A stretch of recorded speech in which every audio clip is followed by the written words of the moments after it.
So do you think about crystals and if they're ethical or not ethical? Some of them are not ethically mined, and I'm going to talk to you about that.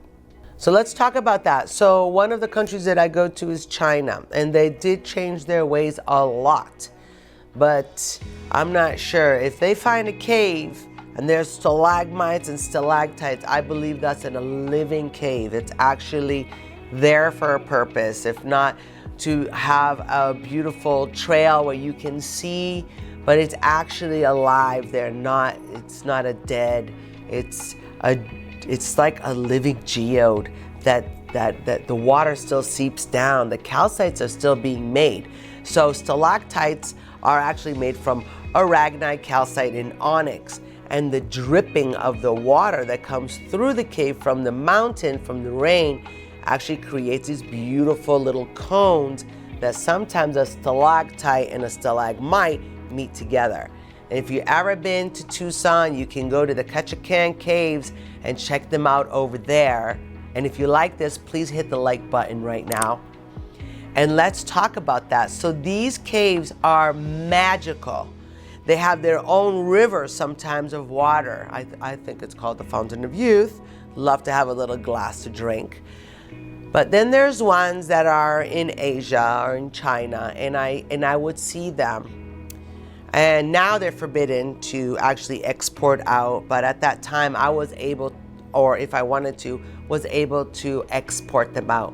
Now once they dry up, they become kind of, not chalky, but kind of frosted looking. And at one time I was driving and he was wanting to show me these stalagmites and stalactites, and I see them pour acid on them to make them shiny, and I started to cry.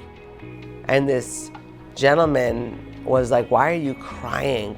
I said, "You don't know how magical the stalagmite and stalactite caves are.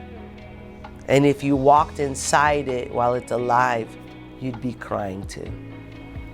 And then I showed them videos of ones that we have in the United States, and they're like, "Wow."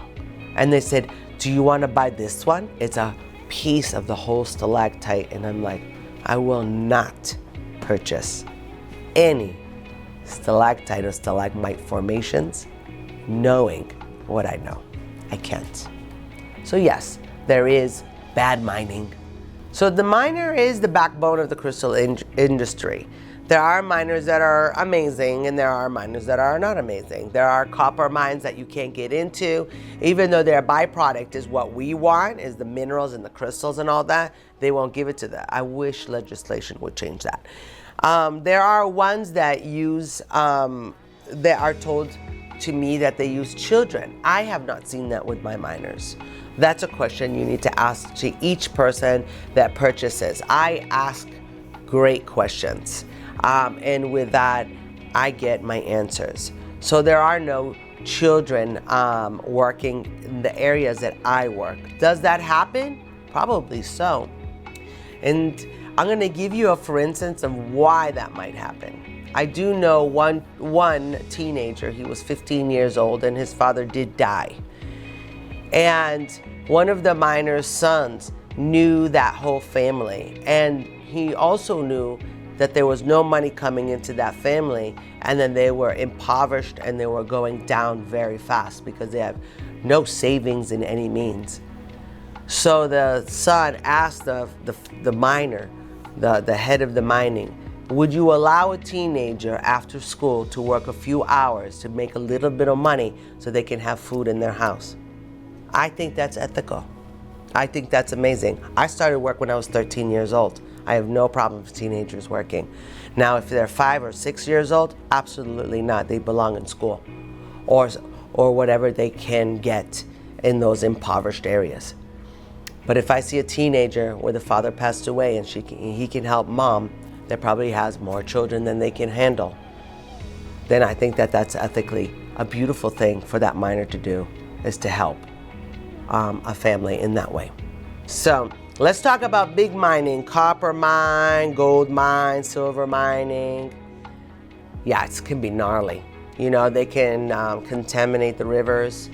And these are billionaires millions upon millions of dollars, and they should be 100% accountable of keeping the rivers clean, keeping all of everything clean, no contamination whatsoever.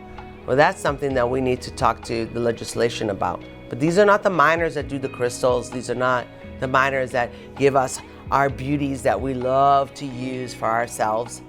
And that's been used all the way biblically since the Torah, the Ayurvedic, and the Feng Shui.